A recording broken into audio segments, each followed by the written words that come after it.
Hello, good day everyone. This is Teacher Rosewing Pirosero, a senior high school STEM teacher of Santa Catalina Science High School. Today, we will discuss about practical research.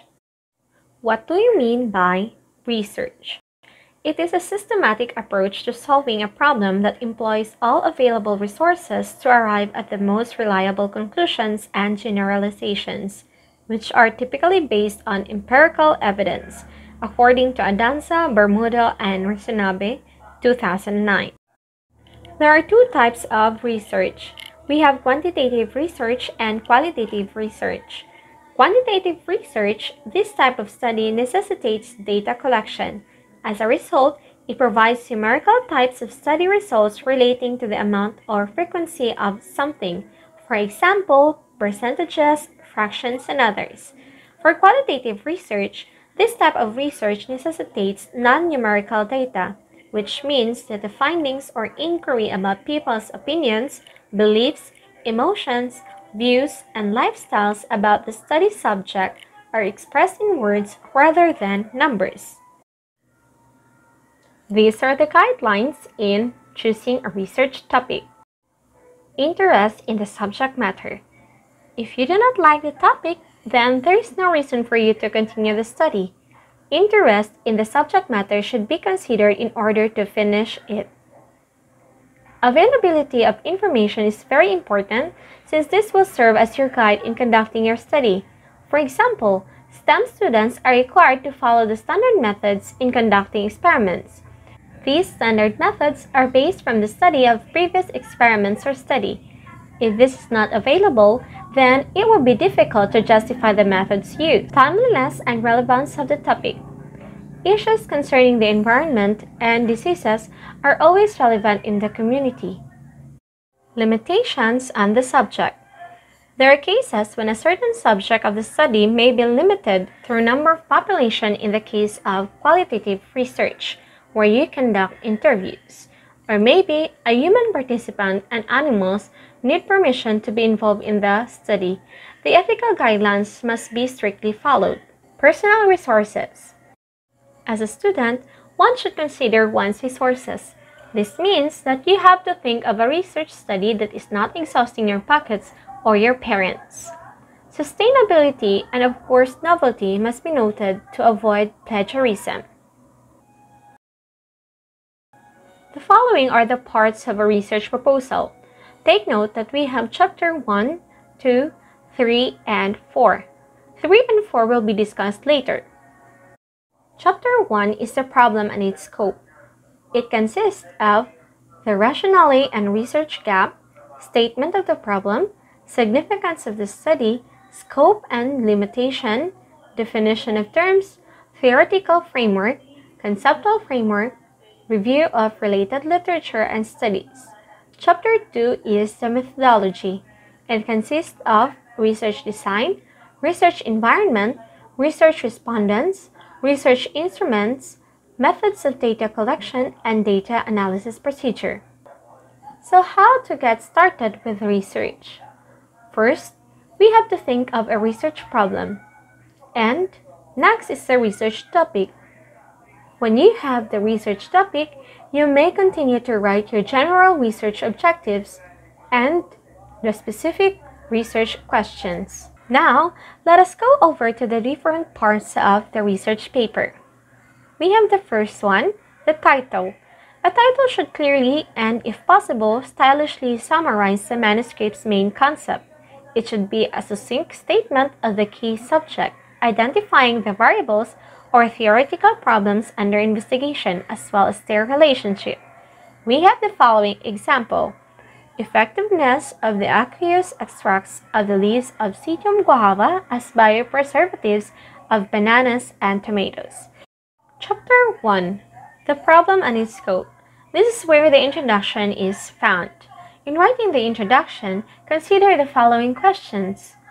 What is the specific problem to be investigated in this study? Why is this problem important? How does the study relate to previous work in the area?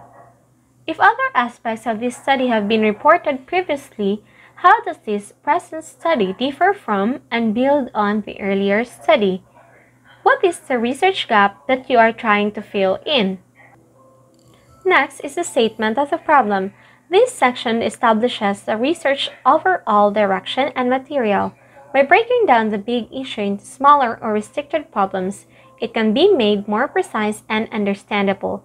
It is stated generally and specifically. The next part is the objectives of the study.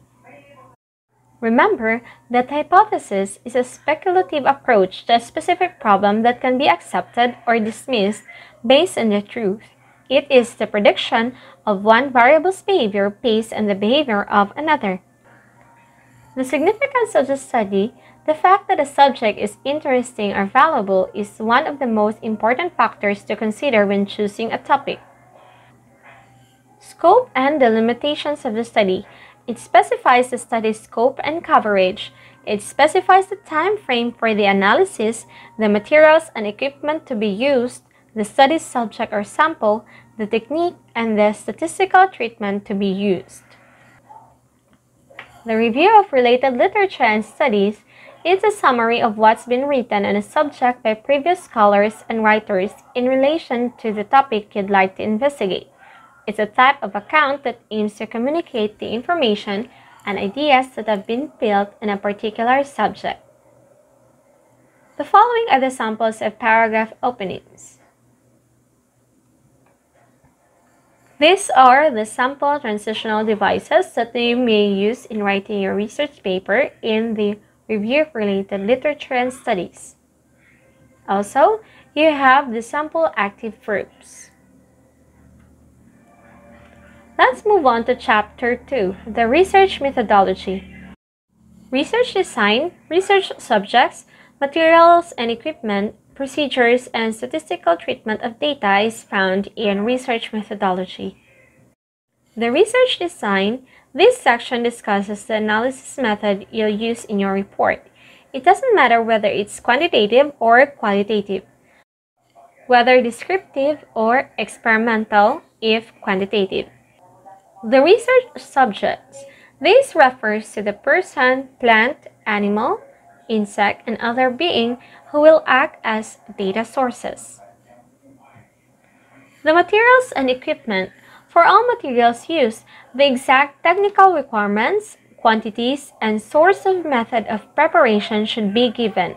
The study's custom-built equipment must be identified, and the explanation must be accompanied by a photograph. The statistical treatment of data, it comes in a variety of forms: mean, median, mode, percentage, chi-square, standard deviation, t-test, person, Spearman rank, or ANOVA 1 or ANOVA 2 are some examples. Mention the statistical tool that will be used to treat the data for each problem as described in the problem statement.